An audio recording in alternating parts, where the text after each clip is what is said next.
Berarti nabi palsu ini terlihatnya menjadi pengikut Yesus atau di luar pengikut Yesus? Ya, sebenarnya ini kata umum, bukan hanya sebagai pengikut Yesus. Kamu ngerti nggak serigala berbulu domba itu artinya apa? Tadi kamu sudah tahu, orang yang pura-pura terlihat mengikuti Yesus tapi bukan pengikut Yesus. Yang saya tanya itu, berarti Ya, yang betul. disebut serigala berbulu domba ini orang Islam atau orang Kristen, tepatnya? Ya, bisa Kalau orang jadi Islam orang nggak Kristen, bisa. bisa jadi orang Loh, Islam. kenapa orang Islam? Orang Islam tidak ada yang ngaku-ngaku pengikut Yesus. Saya tidak pernah ngaku-ngaku Kristen. Tidak ada satupun orang Islam yang ngaku-ngaku saya ngikut Yesus, nggak ada. Tetapi orang Islam kalau seandainya boleh mengatakan kami tidak perlu ngaku-ngaku pengikut Yesus, tapi ibadah kami justru memang betul ngikutin Yesus. Nah, konteks serigala berbulu domba di sini kalau kamu tidak paham, artinya orang yang menyamar, pura-pura ngaku-ngaku pengikut Yesus padahal bukan. Itu karakternya. Jangan dulu sebutkan namanya si A si B. Nah, sekarang saya tanya sama kamu. Di antara Nabi Muhammad dan Paulus, siapa yang mengaku pengikut Yesus? Silakan dijawab. Di antara Muhammad dengan Paulus. Ya, siapa yang mengaku pengikut Yesus? Ya tentu Yesus lah. Hah? Tentu Paulus lah. Nah, maka Nabi Muhammad tidak masuk kriteria ini. Kenapa? Karena Nabi Muhammad tidak pernah mengaku-ngaku pengikut Yesus. Maka Paulus masih bisa masuk kriteria ini. Sekarang saya tanya sama kamu. Paulus ini sebelum mengaku-ngaku bertemu Yesus, ketika Yesus sudah ke surga, dia termasuk pohon baik atau pohon buruk? Kan sebelumnya kan Paulus pernah mempunyai kasus banyak masalah, tapi Ya, makanya saya tanya, menurut kamu, kejujuran kamu, saya butuh kejujuran aja. Sebelum Paulus mengaku-ngaku bertemu dengan Yesus ketika Yesus sudah naik konon katanya ke surga, dia termasuk pohon baik atau termasuk pohon yang buruk? pohon yang baik lah. Oh, jadi dia baik itu waktu dia membunuh Stefanus itu. Pada waktu dia menyesah murid-murid Yesus itu baik berarti itu. Siapa? Paulus. Kamu tahu kisah Paulus ya? Kamu nggak pernah baca kisah Paulus? Saya tahu. Nah, waktu si Paulus ini belum mengaku-ngaku bertemu dengan Yesus, dia termasuk pohon baik atau pohon buruk? Pohon yang baik lah. Oh, berarti waktu dia membunuh Stefanus itu namanya kebaikan yang dia lakukan itu. Ayatnya di mana? Saya kan tanya sama kamu. Si Paulus ini pernah menyesah murid-murid Yesus nih. Aduh, kamu nggak tahu Paulus nih. Di mana? Di mana ayatnya? Masa kamu nggak tahu kalau Paulus pernah membunuh Stefanus? Nih, coba kamu baca dalam Kisah Para Rasul pasal ke-8. Ya, saya liatin sama kamu. Oke. Kamu lihat di dalam Kisah Para Rasul pasal 9. Sementara itu berkobar-kobar hati Saulus untuk mengancam dan membunuhi murid-murid Yesus. Nah, pada waktu dia belum bertobat, konon katanya bertobat ya. Ini kan menurut kalian dia bertobat nih, menurut pengakuan dia. Maka pertanyaannya, sebelum dia mengaku-ngaku bertobat, dia ini termasuk pohon baik atau pohon buruk? Kamu bilang baik. Berarti ketika dia membunuh Stefanus, maka dia berbuat baik waktu itu. Itu menurut kamu ya? Paham nggak? Nggak? Kamu nggak tahu kalau Paulus pernah membunuh Stefanus nih? Saya kasih kamu data deh. Coba bisa di-spill ayatnya. Tapi serius dek, kamu nggak tahu sama sekali ayat ini? Saya Rasul pasal 8. Aduh, ya udah deh nggak apa-apa. Nih, kamu lihat ini ya.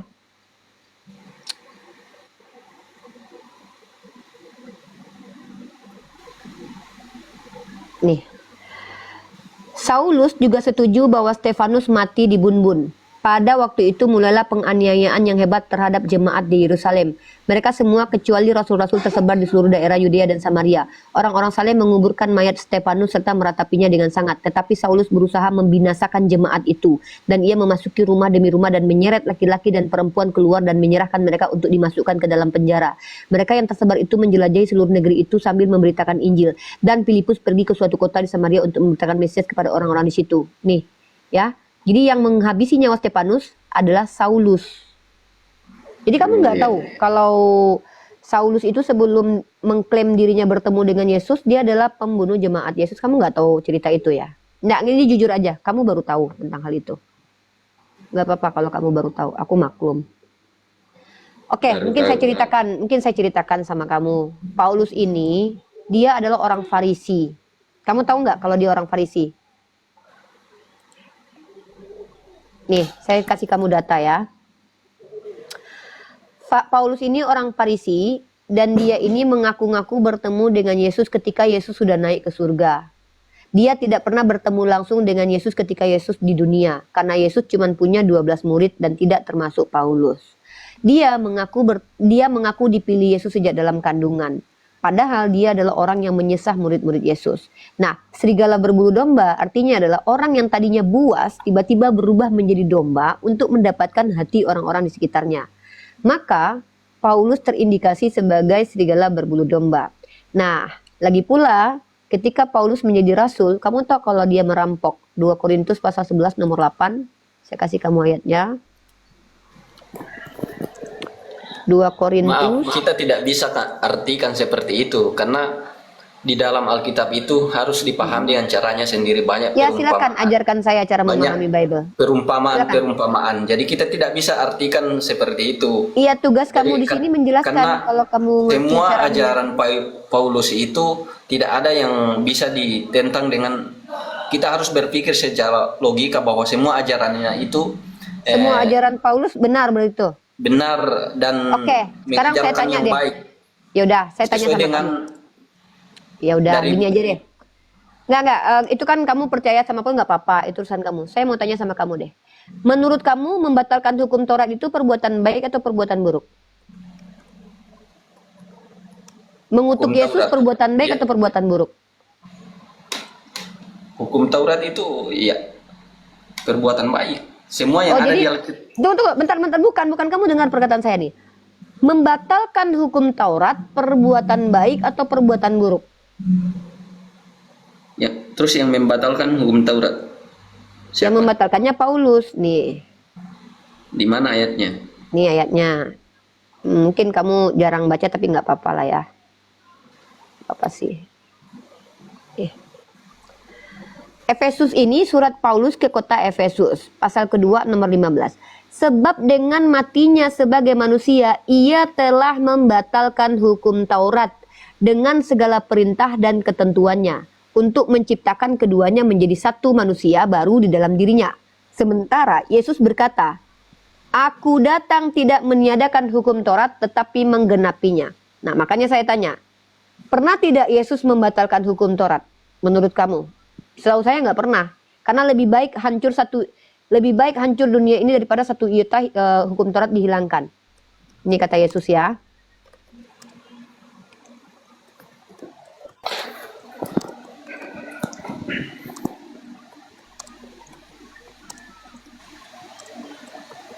Ini perbandingan perkataan Yesus dengan perkataan Paulus ya, Dek.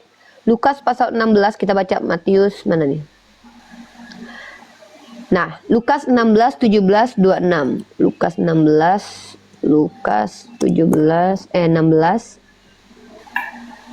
17. Kita baca Lukas pasal 16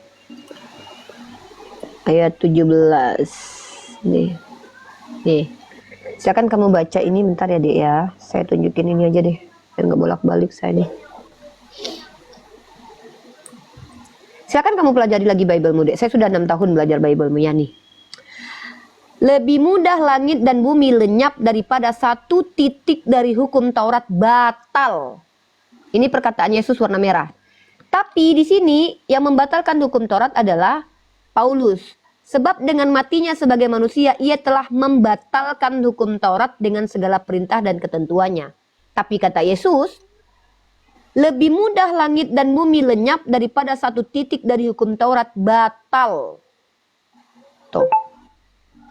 Berarti ada kontradiksi pengajaran dari Paulus dengan pernyataan Yesus tentang hukum Taurat.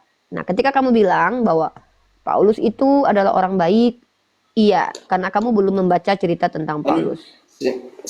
semua itu disampaikan, semua Injil itu i- tidak apa namanya, tidak salah yang apa yang disampaikan oleh Paulus.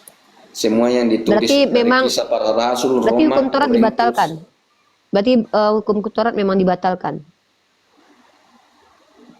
Untuk apa dibatalkan? Ini loh. Efesus pasal 2 nomor 15. Sebab dengan matinya Yesus sebagai manusia, menurut Paulus, Yesus telah membatalkan hukum Taurat, kata Paulus. Tetapi kata Yesus dalam Lukas pasal 16 nomor 17, lebih mudah langit dan bumi lenyap daripada satu titik dari hukum Taurat batal. Mana yang betul? Hukum Taurat dibatalkan keseluruhannya atau hukum Taurat tidak ada satupun yang batal? Mana yang paling benar? Coba silakan jelaskan ke saya.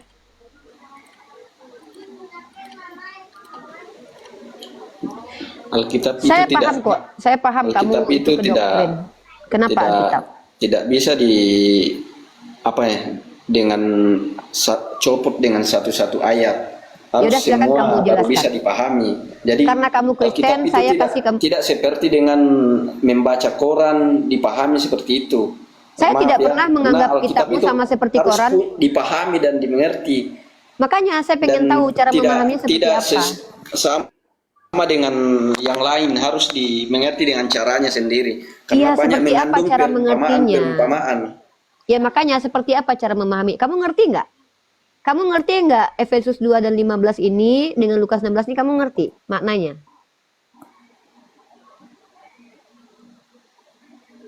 Kalau ngerti silakan jelaskan. Kalau kamu tidak mengerti, jangan kamu bilang saya salah. Kenapa? Orang yang berhak mengatakan saya salah adalah orang yang mengerti. Kalau kamu sama sekali tidak mengerti, maka kamu tidak berhak mengatakan saya salah, Dek. Kecuali kamu mengerti. Nah, saya di sini hanya mengajak kamu berdiskusi. Ayatnya sudah saya tunjukkan. Nabi palsu, menurut Yesus, itu menyamar. Dia sebenarnya serigala yang jahat, tapi dia menyamar menjadi pengikut Yesus. Antara Nabi Muhammad dan Paulus sudah kamu akui. Hanya Paulus yang mengaku-ngaku pengikut Yesus. Dan Pauluslah yang bertentangan ajarannya dengan Nabi Muhammad. Dengan Yesus. Nabi Muhammad dalam Al-Quran mengatakan Taurat itu adalah petunjuk dan cahaya. Tapi Paulus mengatakan Taurat itu adalah kutukan. Bahkan Yesus dikatakan juga, loh, ini saya tunjukin datanya. Galatia pasal 3 nomor 13. Kan saya bilang tadi, Nabi palsu, serigala berbulu domba itu tidak, bukan hanya sebagai orang Kristen yang berbulu Kami domba tidak itu bukan pernah hanya, menjadi, tetapi kami tidak orang pernah yang menjadi dapat domba. menyamar sebagai yang nggak ada, seakan-akan nggak ada orang pengajarannya Islam. lebih baik. Tidak ada orang Islam itu Membawa yang misi yang lebih mengaku-ngaku baik. pengikut Yesus. Jadi Nggak ada, kami umat Islam nggak ada. Itu asumsimu sendiri itu.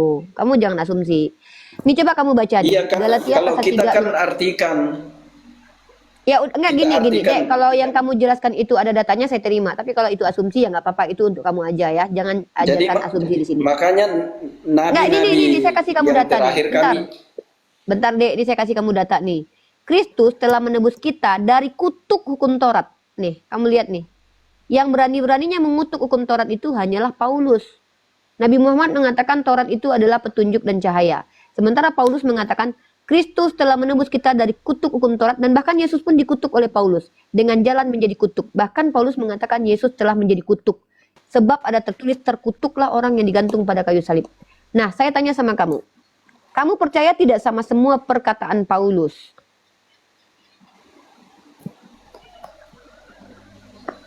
iya, semua perkataan Paulus itu adalah dari Roh Kudus, semua diteguhkan dengan Berarti kamu percaya kalau Yesus itu firman terkutuk, Tuhan. mati terkutuk? Semua Berarti kamu percaya kalau Yesus itu adalah Loh. Tidak ada dalilnya Tuhan mati terkutuk. Ya udah ini nih.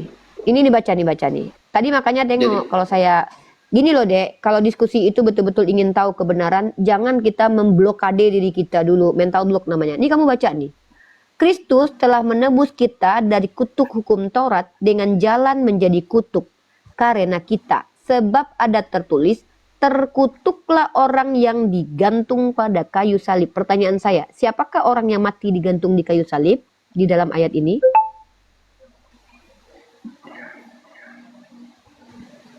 Jadi Yesus itu tidak pernah tidak mati. Kan dia hidup kembali pada hari yang ketiga. Kalau hidup kembali itu habis mati atau habis pingsan? Kalau dia nggak pernah mati, ngapain dia dikatakan hidup kembali, Dek? Itu hanya sebagai cara Tuhan untuk Enggak, gini deh.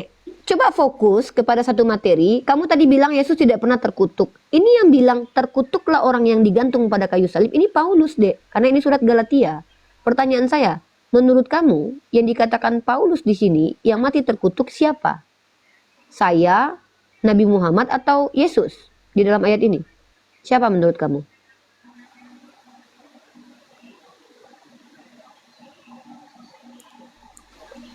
kan bukan hanya Yesus yang disalibkan. Di dalam ayat Ada ini orang menurut si Paulus siapa yang dimaksud? Kristus, nih lihat nih. Kristus. Itu kan sudah jelas-jelas Kristus ini telah siapa? menebus kita. Berarti siapa yang menebus mati kita terkutuk dari di tiang salib menurut Paulus di sini ayat kita ini? adalah orang, maksudnya yang Baca, ini terkutuk baca itu adalah bisa bahasa manusia. Indonesia nggak? Manusia Bisa bukan bahasa Indonesia nggak? Kamu nggak pernah mati di salib nih. Kristus telah menebus kalian dari kutuk hukum Taurat dengan jalan menjadi apa? Bisa bahasa Indonesia kan, Dek? Hmm. Nah, dengan jalan menjadi apa Yesus? Yesus menjadi apa di sini? Tidak bisa diartikan dengan. Ya udah, kalau makanya gitu saya artinya bilang gimana? tadi, Alkitab itu tidak boleh Udah. dicopot satu ayat Ya, makanya per jelaskan ayat. ke saya. Gimana artinya Harus coba? dipahami, bukan untuk dihafal, harus Ya, dimengerti. kamu paham. Kamu paham Jadi, ayat itu? banyak perumpamaan, jadi Nggak usah tidak semua diulang-ulang, orang bisa adekku. memahami. Saya udah 6 tahun diskusi dengan pendeta-pendetamu. Nggak Iya, usah saya itu yang tahu, kamu ajarkan. Ibu. Saya tanya, Tapi- kamu paham nggak ayat ini? Paham nggak? Kalau nggak paham, jangan bilang saya nggak Iya, paham. Bagaimana saya orang tidak paham? tapi Ayo udah, bukan jelaskan ke saya. mengartikan bahwa Yesus Yaudah, itu jelaskan. terkutuk, bukan. Yaudah, coba bukan jelaskan ke arti saya. yang dimaksud seperti itu. Ya sudah, Karena yaudah, Alkitab jelaskan. itu kalau dibaca satu ayat Jangan per ayat diulang-ulang itu lagi, memang Dek. diser- Itu jangan diulang-ulang, saya udah dengar. Kalau kamu mengaku mengerti, kamu itu jelaskan ke saya bisa- pengertiannya. dipahami, dimengerti. Ya udah, gimana pengertiannya? Jadi kita tidak bisa Gimana? Alkitab itu punya cara tersendiri karena aduh, banyak ya ampun, perumpamaan. kenapa diulang-ulang, Dek? Dek, gini loh, Dek. Kalau memang kamu mengerti dengan ayat itu, coba kamu jelaskan, biar saya ndak salah. Kamu bilang kan kamu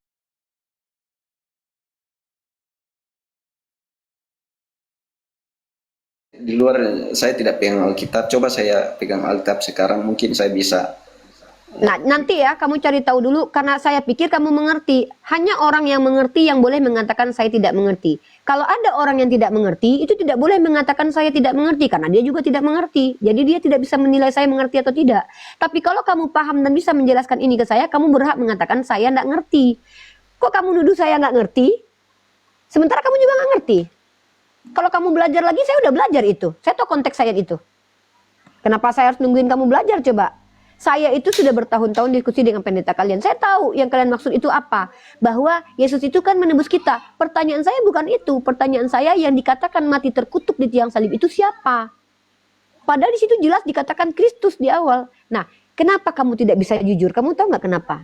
Karena kalau kamu Makanya jujur, jangan disambungkan. akan Itu ada menghancurkan kata doktrin. Kristus telah menebus dosa. Jadi Terus?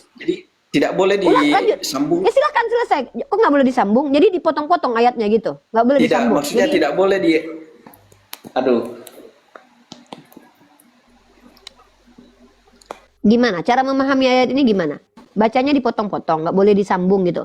Kristus telah menebus kita dari kutuk hukum Taurat. Itu Jadi- Yesus tuh. Dengan jalan menjadi kutuk, itu bukan Yesus gitu. Terkutuklah orang digantung kepada Kristus. Itu tidak merujuk kepada Kristus. Begitukah caranya? Siapa yang ngajarin itu? Inilah kenapa kalian menjadi terus kafir dan mengingkari kebenaran karena kalian itu terdoktrin. Hal yang tidak akan mampu dilakukan oleh umat Kristen adalah mereka bisa pinter, mereka bisa cerdas, tapi yang tidak akan mampu mereka lakukan adalah jujur. Dengarkan baik-baik ya. Hal yang bisa dilakukan oleh orang Kristen adalah cerdas. Kenapa? Karena cerdas itu adalah skill. Bentar saya telepon dulu.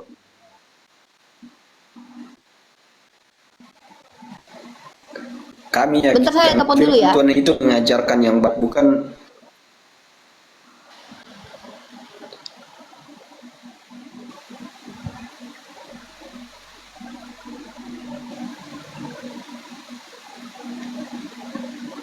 Oke, saya izin turun dulu, nanti saya naik lagi kalau Oke, oke. Tapi saya minta maaf. Saya minta maaf sama kamu adikku. Mungkin saya terlalu cepat mengguncang Anda.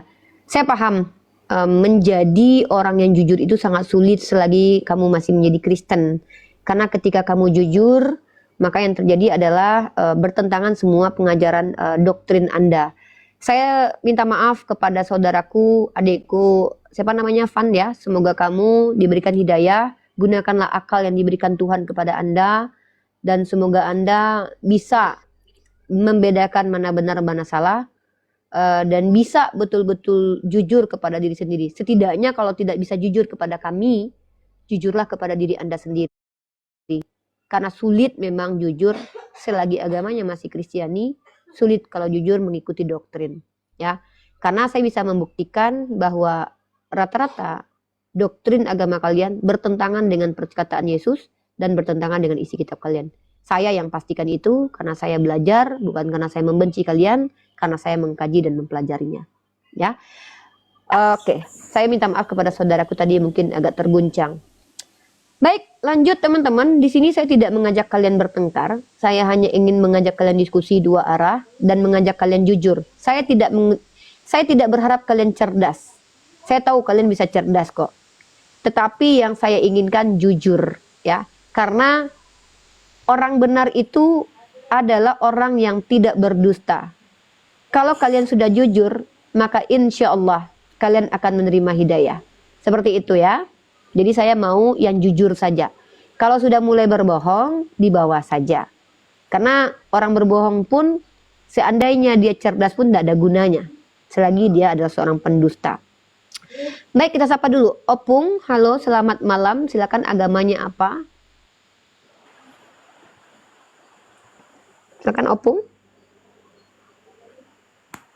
Halo Opung. Opung, agamanya apa? Halo Opung. Oke, dibawa dulu ya Opung. Teman-teman yang belum tertarik untuk berdialog dengan saya, nggak usah paksa naik. Saya tidak paksa kalian untuk dialog dengan saya. Silakan kita diskusi bagus-bagus. Saya tidak tertarik bertengkar dengan kalian. Saya tertarik untuk diskusi dua arah atau satu arah. Kalian bertanya saja pun tidak masalah, ya. Tapi hargai diri kalian ya, karena saya tidak segan-segan untuk bersikap tegas kepada kalian kalau kalian merusak komal atau room diskusi saya. Seperti itu. Saya punya hak tentang hal itu. Baik, Ibu Mariam, selamat malam. Apa agamanya? Silakan perkenalkan, Ibu Mariam. Salah. Halo Ibu Mariam. Salah tekan. Oke, saya turunkan kalau Ibu salah tekan. Di sini yang naik yang mau aja. Yang tidak mau naik saya tidak mau paksa. Saya mau kalian nyaman.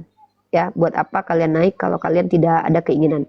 Nah, jadi teman-teman, tadi saya sudah bahas terkait tentang, sebentar dulu saya bagi dulu ini.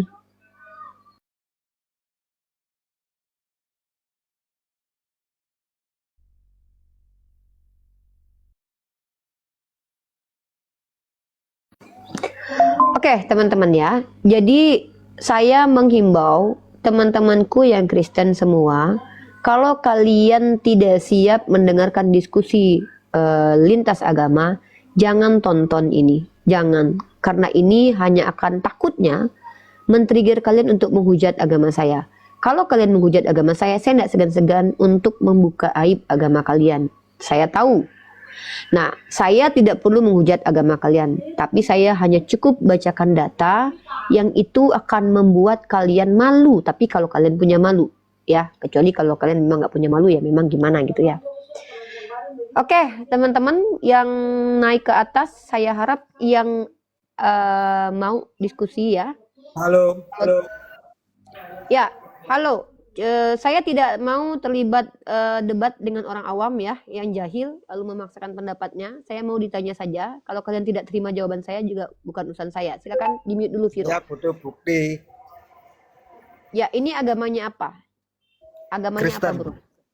Oke. Saya Kamu Kristen. Kristen, sebentar. Kamu Kristen Katolik atau Kristen Protestan? Israel. Israel bukan Kristen. Israel nggak kenal Kristen. Diludahi Iya, Israel Kristen emang. itu.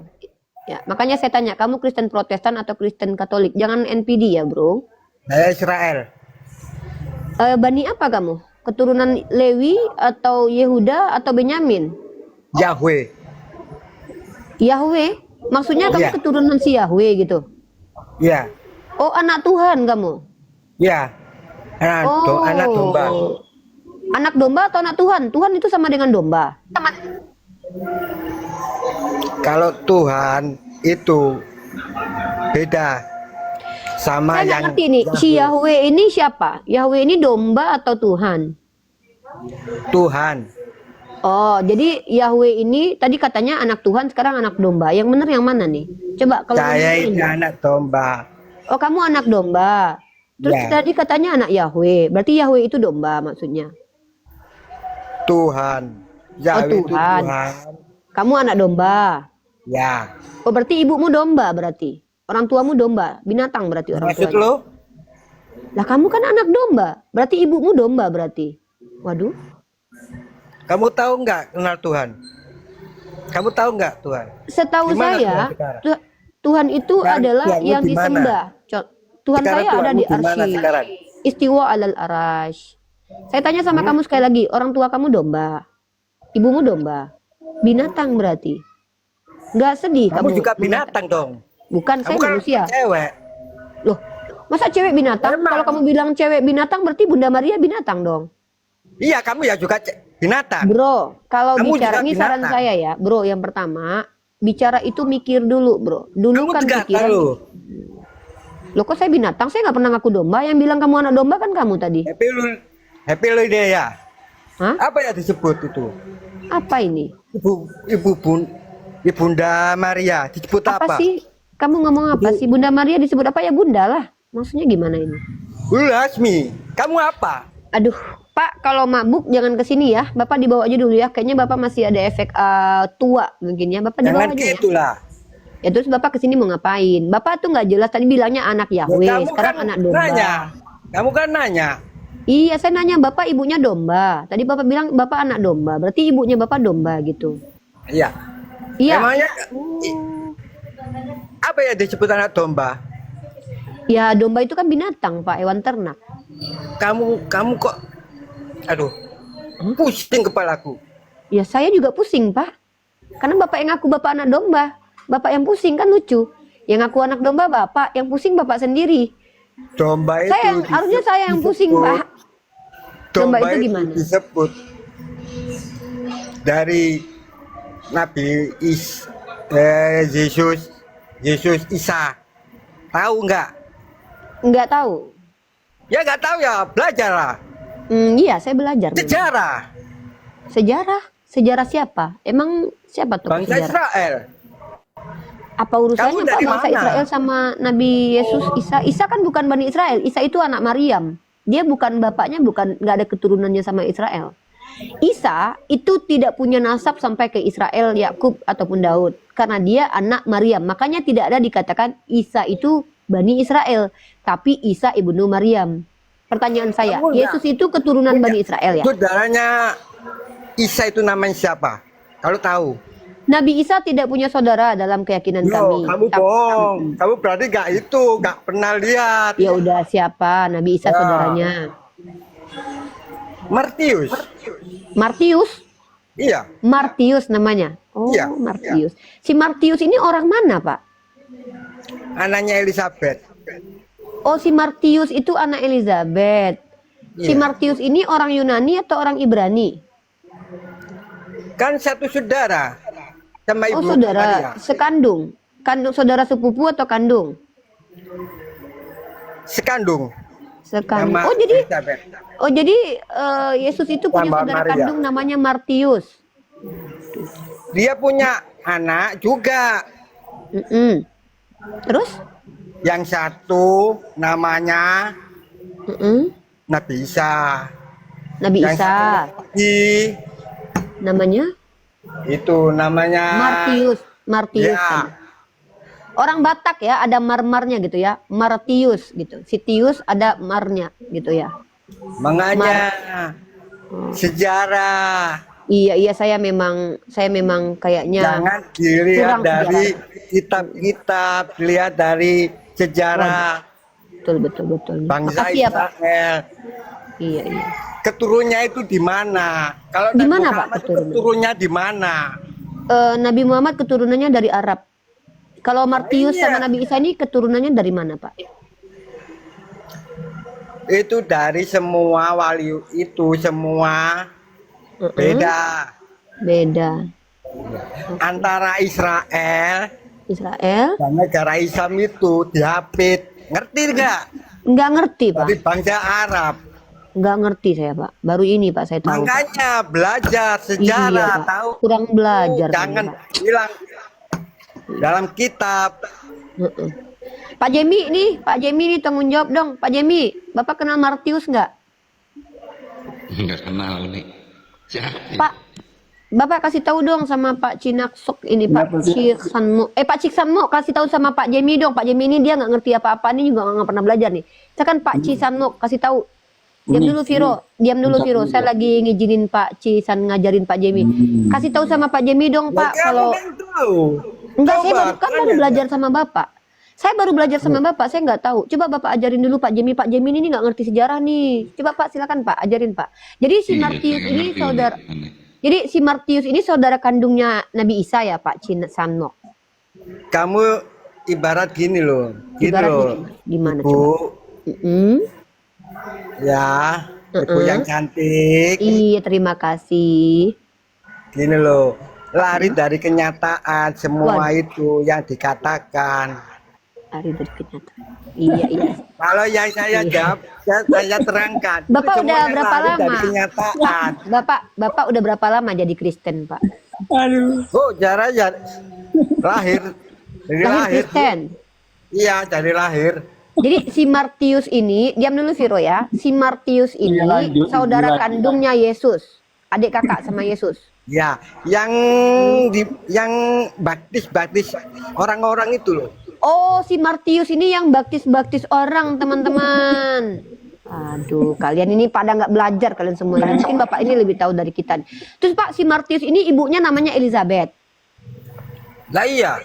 Oh, jadi si Martius ini saudara kandungnya Yesus. Iya. Oh, subhanallah. Di mana Emangnya dia? kamu siapa? Emang nggak punya saudara? Saya punya saudara, Pak, tapi bukan Martius Kamu namanya. Emangnya Yesus itu nggak punya saudara tak? Unima Saya nikmati. baru tahu. Saya baru tahu, Pak, kalau Martius punya kalau Yesus punya Makanya. saudara. Wah, Dengar. baik, baik, baik. Dengar Uni, dengar itu. Ya, silakan Bapak jelasin. Kita dengar semua teman-teman, kita dengarkan Bapak Cisanmut mengajarkan. Mbak, silakan bacakan sejarah tentang Martius ini. Kita butuh ilmu ini ya. Silakan. Mumpung kita lagi tenang nih, Pak. Silakan, Pak. Unima nikmati pula. Ya itulah sejarahnya itu harus gitu. Kalau orang kan dua, agama Kristen kan dipecah. Antara yang lama dan yang baru itu dari Roma, yang baru Yang lama dari mana? lama di bangsa Israel. Sekarang ini masih Sejarah perjanjian lama. sejarah baru nih. Itu sejarahnya. Viro diam dulu. Oh gitu. Terus kalau Bapak Kristen yang lama atau Kristen yang baru? Yang lama. Yang lama. Yang lama itu kitabnya apa? Injil, Kalau yang baru kitabnya apa? Bible, sama. Mungkin Pak Jebi bisa bertanya kepada Bapak Cisanmok ya, salah satu narasumber kita malam ini teman-teman ya. Iya, Uni. Jadi selamat Bapak telah jadi narasumber saya, terpilih menjadi narasumber saya kali ini ya. Kita akan menjadikan Bapak Cisanmok sebagai narasumber kita teman-teman ya. Jadi saya sangat bangga sekali ya punya narasumber yang luar biasa ilmu pengetahuannya ya. Baik Pak Cisanmok, silakan jelaskan apa yang Bapak ketahui tentang kekristenan, kita mau belajar ya Pak. Monggo Pak. Silakan Pak. Saya kasih Bapak kesempatan. Kalau soal agama itu semuanya itu sama. Oh sama. Yang beda itu orangnya. Orangnya yang beda. Jadi agama Kristen dengan agama Islam itu sama? Sama. Sama. Tapi yang masalahnya itu, mengapa Muhammad kok nggak ditunjukin mukanya? Saya tanya sama kamu. Waktu itu belum ada HP, Pak. Jadi belum Loh, ada handphone. Kan kamu tahu rupanya Yesus kayak apa? Enggak, saya nggak tahu muka Yesus kayak mana. Emang muka Loh. Yesus gimana? Gak tahu. Nggak tahu. Aduh. Yang dipajang itu kan mukanya Nabi Oh, Musa. itu mukanya toh. Ya Allah. Jadi itu mukanya Nabi Isa, berarti dia orang Eropa gitu ya. Iya. Dan mukanya Muhammad di mana? Nabi Muhammad mukanya nggak tahu, Pak. Kami kan waktu itu belum pernah Ukurannya aja dipoto. tunjukin. Mukanya aja Ada, nggak tahu. kuburannya Mana ada. kamu? Kuburannya Nabi Muhammad ada. Ukurannya tahu, tapi mukanya nggak lihat. Nggak lihat, karena saya waktu itu belum ada Aja, HP sih. Mbak, ngikuti orang Arab kayak itu. Ya kenapa salahnya? Kan Nabi Muhammad kan, Nabi Ibrahim juga nggak ada mukanya diikutin sama orang Israel. Nabi Musa juga nggak ada mukanya diikutin sama orang Israel. Emangnya muka Yesus itu memang kayak gitu bentuknya? Bapak tahu dari Itu tahun mana kalau itu muka berapa Yesus? itu? Siapa yang Itu kan- foto Yesus dulu, Pak? Itu tahun berapa itu? Itu kan dari Ya, sejarah. Sejarah Dilihatin. mana? Sejarah mana? Bapak Lihat bisa buka aja. kamera nggak? Pak, coba bisa buka Kamu kamera nggak, Pak? tahu. Kayaknya Yang nggak tahu, Pak. menemukan Ya open cam dong, Pak. kapal itu. Yang menemukan kapal Orang siapa? Yesus? ilmuwan, semua. Oh, Yesus. Yang menemukan kapal Sejarah Yesus. itu orang ilmuwan. Hah? Maksudnya? Sejarah Yang keilmuan? menemukan sejarah-sejarah itu orang ilmuwan semua. Iya, Di yang mana mukanya? menemukan muka Yesus Ilmu siapa? Muhammad itu di mana mukanya? Nggak tahu. Nggak tahu. Uni. Aku izin turun ya. Aku cuma mau ucapin selamat loh buat wisudanya ya. Makasih ya. Ya. Kita aja. Pak Jemi, tanggung jawab dong Pak Jemi. Aku Pak tanya Jimmy. aja, mukanya itu aja. Jawab Aku sama lihat Pak Jemi mukanya aja. Nggak ada, Pak. Kita nggak Tunjukin. pernah. Nggak ada, nggak tahu. Tunjukin. Nggak Kalau tahu. kamu- Kalau nggak tahu ya, Ya. ngapain kamu itu ngikuti Muhammad? Ya kan kami ngikutin Nggak ajarannya, tahu. bukan mukanya. Kan sama aja. Enggak, beda. Muka sama ajaran beda lah. Kan sama aja. Ya beda dong. Kalau muka ya muka, ajaran ya ajaran dong. Gimana? Ya ajaran kan sama. Beda lah, Pak. Loh, bedanya gimana? Kamu sholat. Ya muka, ajaran ya ajaran. Gimana sih? Ya, ajaran apa kan yang sama. diajar? Harus Sama itu, apa? toleransi. Toleransi, Kasih sayang. iya. Kasih sayang. Terus? Kan gitu. Iya. Bapak udah lama jadi Kristen? Oh, udah lama dari lahir saya. Jadi bakalan jadi Kristen terus nih, kayak gini? Oh iya. Oh ya udahlah ya. Oke, dibawa aja Pak ya. Terima kasih banyak hiburannya. Ya, Semoga sehat sama-sama. selalu ya. Ya. Waalaikumsalam. Ah, Waalaikumsalam. Waalaikumsalam. Waduh. Pak ini salah tanya ini orang. Bapak Kristen nggak? Kristen ya. Aduh, Pak Ino di mute dulu ya. Oh, Pak Ino noise banget Pak Ino. Pak turun dulu ya. Bapak dibawa aja. Bantu tap-tap layar ya Pak. Pak Ino di mute dulu Pak. Pak Ino noise banget. Pak, di tap-tap layar ya Pak ya. Sehat-sehat ya Pak ya. Sehat-sehat selalu ya Pak ya. Mudah-mudahan Bapak sehat terus ya. Ya, kita tidak boleh. Teman-teman, ada dalil hadis Rasulullah SAW. Barang siapa yang menuntut ilmu untuk mengolok-olok orang jahil dan juga mendebat para ulama, finnar. Kita tidak boleh mengolok karena itulah kemampuan dia ya. Dan yang penting kalian tahu. Jadi mana tahu nanti Pak Jemi setelah tahu ada saudara Kristen yang begitu, mungkin Pak Jemi yang bisa menjelaskan ke dia. Tanggung jawabnya Pak Jemi, bukan kita. Kita di sini hanya menjawab kepada yang mau bertanya. Oke Pak Jemi, silakan Pak Jemi. Apa kabar? Long time no see. Uni. How are you? Fine, thank you. Ya. Gimana nih? Udah dapat Apanya? gelar nih? Udah dapat gelar. Alhamdulillah sudah bergelar sarjana sosial, prodi komunikasi penyiar Islam. Tinggal S2-nya berarti ya. Insya Allah mudah-mudahan diizinkan oleh Allah untuk lanjut, tidak dipersulit urusan dan segala macamnya, bisa lanjut S2. Mudah-mudahan amin. Syukur, puji Tuhan. Ya. Ya, gimana Pak Jemi, tema saya kali ini Nabi palsu menurut Yesus. Saya sudah janjikan hari ini membahas tentang tema ini. Tadi saya membuat indikasi dalil-dalil tentang Nabi palsu dan saya akan lanjut ke pembuktian. Maksudnya karakteristik orang yang dituduh sebagai Nabi palsu baik dari pihak Islam. Tertuduhnya adalah Paulus, kalau Kristen tertuduhnya adalah Nabi Muhammad. Maka kita di sini membandingkan saja secara rasional mana yang lebih tepat, mana yang lebih benar, seperti itu. Mudah-mudahan Pak Jemi bisa berjiwa besar untuk menghadapi realitas secara tekstual, kontekstual, dan faktual. Kalaupun Pak Jemi berbeda pendapat dengan kami, tentulah wajar karena Pak Jemi adalah Kristiani, tetapi kembali lagi diskusi is diskusi. Diskusi is diskusi, dialog is dialog. Bagi saya, argumentasi itu harus ada sandarannya. Kalau argumentasi itu tidak memiliki sandaran, maka itu sama saja asumsi yang liar. Dan saya termasuk yang berusaha untuk meminimalisir narasi liar kecuali seperti Bapak tadi. Ya, Kecuali seperti Bapak tadi. Bapak tadi kan itu kan spesies langka itu nih. Nah, saya menganggap Bapak tadi adalah bukan spesies, tapi saya anggap sebagai orang yang spesial, orang spesial. Ya, itulah kurang lebih. Cuma nanti saya sih nanti bisa narik kesimpulan sih, bukan kedua-duanya, tapi kita mulai dari awal aja, Uni. Boleh? Definisi nabi palsu itu apa gitu? Ya, secara ringkas, padat, nggak usah lama-lama. Nabi palsu itu orang yang ngaku-ngaku sebagai nabi, tetapi sebenarnya dia bukan nabi. Itu aja. Dan tujuannya ya motivasinya ya banyak. Bisa ingin mendapatkan attention, eksistensi, mendapat keuntungan dari klaim sepihak yang dia coba lakukan. Dan kita akan melihat dari cara-cara dia hidup nanti. Apakah kecenderungannya untuk mendapatkan keuntungan terlepas dari nanti dia tidak berhasil mendapatkan keuntungan itu. Seperti Ya, itu. maksudnya intensinya Dan berarti motivasinya pasti untuk kepentingan pribadi lah, bukan untuk kepentingan orang banyak. Pasti untuk kepentingan pribadi. Karena kekayaan, iya, kekayaan, gitu ya. ketenaran, seperti itu. Nah, kalau kita melihat secara psikologis, ada orang-orang yang kalau sudah kaya, sudah tenar, maka dia nggak butuh lagi kan validasi.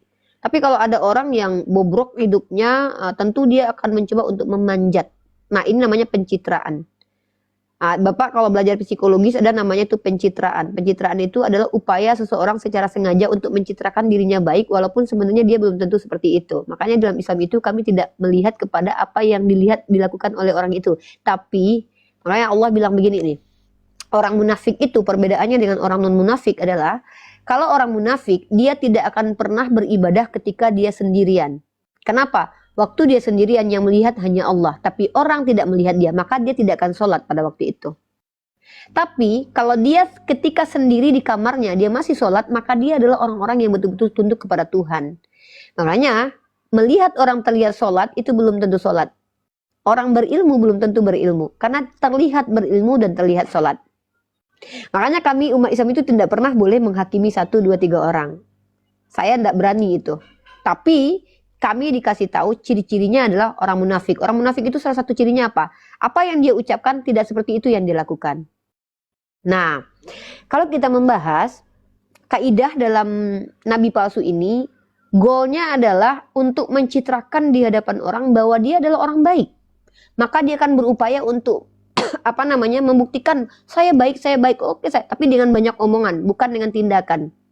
Nah, kalau saya ekstrim membandingkan, dan ini akan menyakiti Pak Jemi karena Pak Jemi adalah Kristen yang mempercayai Paulus, antara Paulus dengan Nabi Muhammad latar belakangnya juga beda. Ya. Bunda Gembala ini akun aku, Bunda Ike. Bunda Gembala ini akun aku yang kedua, Bun. Biar aku nggak kena ini nanti. Contohnya gini nih. Nabi Muhammad itu lahir dari latar belakang keluarga Quraisy yang adalah keluarga yang terkenal pada masanya dan memiliki otoritas memegang kunci Ka'bah. Bahkan orang yang dianggap sebagai orang yang punya otoritas dari suku Quraisy. Dari jalur kakeknya ya kalau nggak salah ya. Iya. Oh, double suara aku ya? Suaraku double nggak? Enggak, bagus Uni. Enggak, oke. Bagus, suara bagus kok. Oke, yang ini mungkin Bunda, ini udah aku mute yang ini nih. Nah, jadi artinya apa? Artinya bahwa Nabi Muhammad, kalau secara psikologi kita bermain, dia tidak membutuhkan lagi untuk pencitraan karena memang dia juga sudah bergelar Al-Amin sebelum mengaku sebagai Nabi dan Rasul. Jadi dia itu digelari sebagai Al-Amin. Karena dia pernah diberikan tanggung jawab untuk pada waktu itu meletakkan batu Hajar Aswad karena dia keturunan dari orang-orang Quraisy.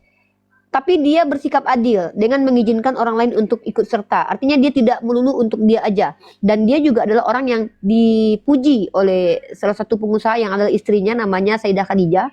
Bahwa dia orang baik, makanya istrinya jatuh cinta kepada dia. Jadi orang-orang terdekatnya mengakui kebaikannya, termasuk paman-pamannya.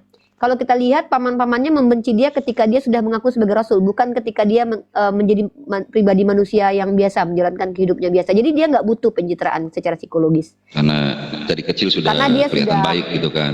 memang sudah ya. baik, sudah baik dan Dari sudah keluarga baik-baik lah istilahnya. yes, betul sekali. Nah, yang kedua kekayaan. Dia tidak butuh kekayaan karena istrinya kaya raya dan dia juga seorang yang pekerja. Paman-pamannya adalah saudagar-saudagar. Istrinya adalah pedagang kaya. Justru ketika dia menjadi nabi, dia memiskinkan diri dengan berbagi. Nah, jadi secara psikologis sulit untuk menuduh Nabi Muhammad sebagai nabi palsu kalau motivasinya untuk eksistensi dan juga dunia.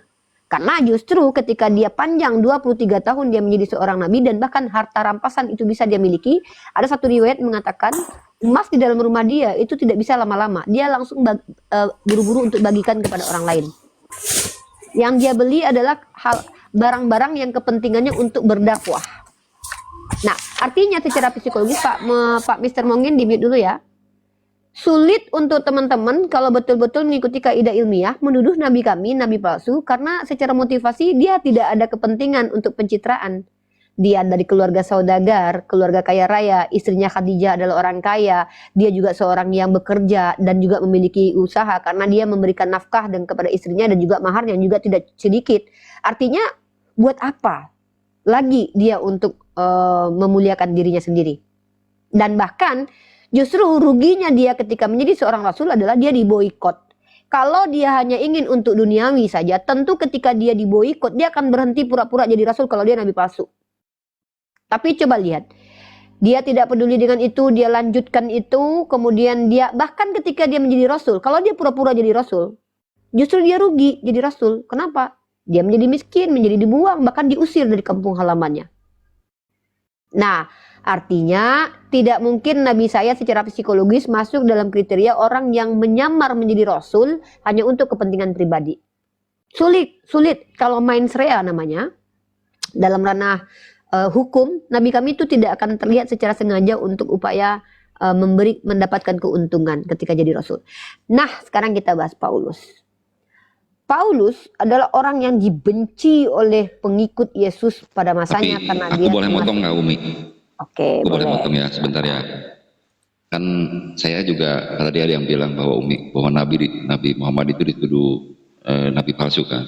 Mungkin oleh teman-teman saya yang lain kan. Tapi yang pasti Dituduh penyihir, ya artinya orang-orang yang menuduh dia penyihir menyaksikan sesuatu yang supranatural yang pernah dia lakukan. ya intinya mah teman-teman saya lah atau kalangan saya lah menuduh seperti itu kan. Kristen, ya, Iya. kalangan Kristen memang. Tapi kan tidak semua. Saya kan nggak pernah mengatakan sama sekali selama Uni kenal dengan saya atau saya di komal-komalan juga nggak pernah mengatakan seperti itu kalau diperhatikan. Justru Pak Jadi- Jemi mengkhianati kekristenan kalau tidak Nah mengatakan itu Nabi Muhammad bukan seperti itu. Itu kan pandangan subjektif orang karena kita punya Alkitab itu tidak pernah membicarakan Nabi, pandangan subjektif. Dan gereja kami pun, terutama gereja saya, tidak pernah mengatakan hal-hal seperti itu sama sekali. Semenjak saya lahir, Pak Jemi sampai saya Katolik begini, kan? Katolik ya. Nah, kalau Katolik ini konsili terakhir itu memang mengatakan kami ini penyembah Tuhannya Abraham. Memang Pak Jemi tidak bisa karena dalam katekismus Pak Jemi konsili terakhir ya karena agama Katolik ini kan agama yang berpaut kepada magisterium pengajaran Paus. Bahwa umat Islam ini termasuk yang menyembah kepada Tuhannya Abraham. Maka memang Ya. kalau ada orang Di dalam- Katolik yang menentang kami umat Islam artinya dia sudah menentang katekismus. Iya, di dalam KGK 841 tepatnya Umi. Seperti itu. Good. Kalau itu. Jadi Makanya artinya kan tidak saya ada juga masalah. bilang, iya, makanya saya bilang, nggak semua orang Kristen. Kan kami juga Katolik, berarti kan Kristen juga sih Umi. Ya kan?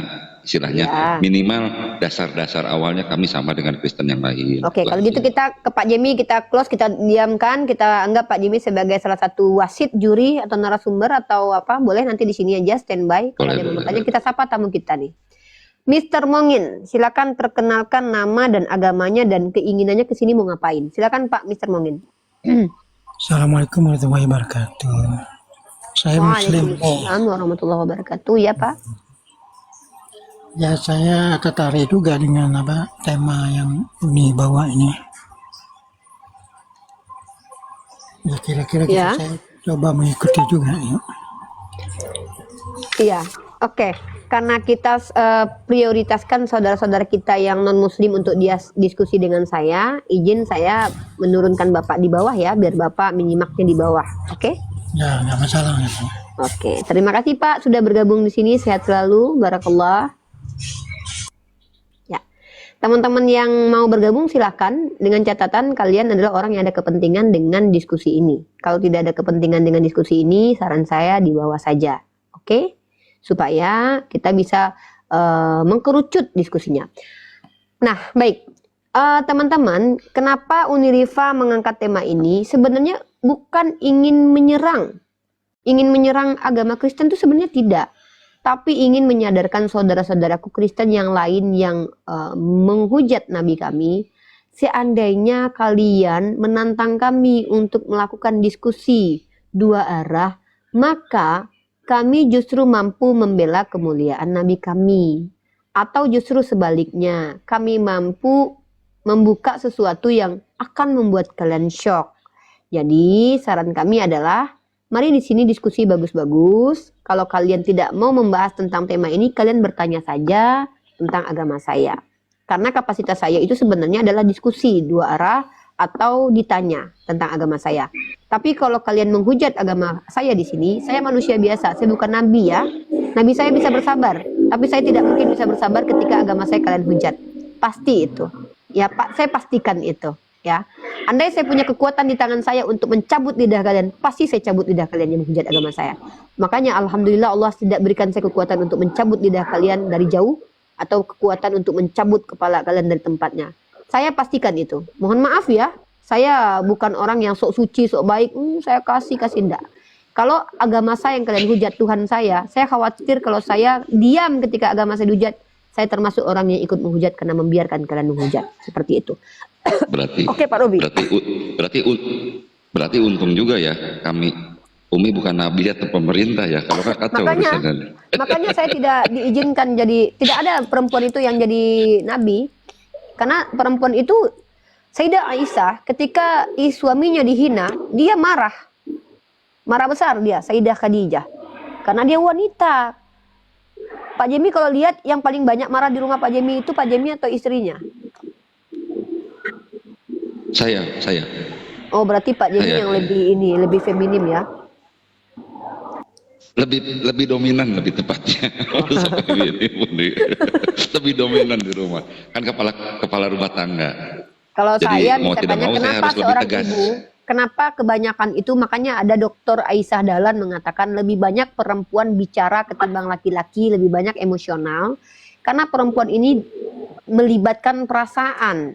Ketika perasaannya terbolak-balik, dia akan akan berimplikasi kepada pernyataan-pernyataannya. Makanya banyak